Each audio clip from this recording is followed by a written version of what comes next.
কিন্তু গলা থেকে কোনো শব্দ বের হচ্ছিল না, শরীর নড়াচড়া করছিল না, বুক শুধু ধপধপ করে কাঁপছিল। সেই ছায়াটা ধীরে ধীরে আমার দিকে ঝুঁকে এলো, আর আমি জ্ঞান হারিয়ে ফেললাম।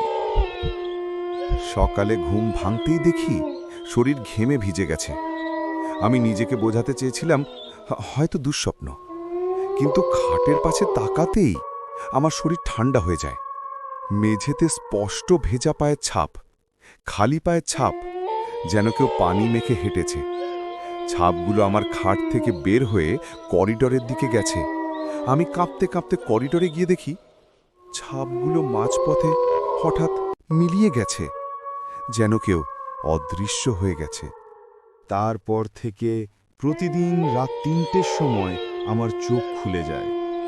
অনেক সময় ছায়াটা দেখি না, কিন্তু জানলার কাছে টোকা পড়তে থাকে। আবার অনেক সময় টেবিলের জিনিসপত্র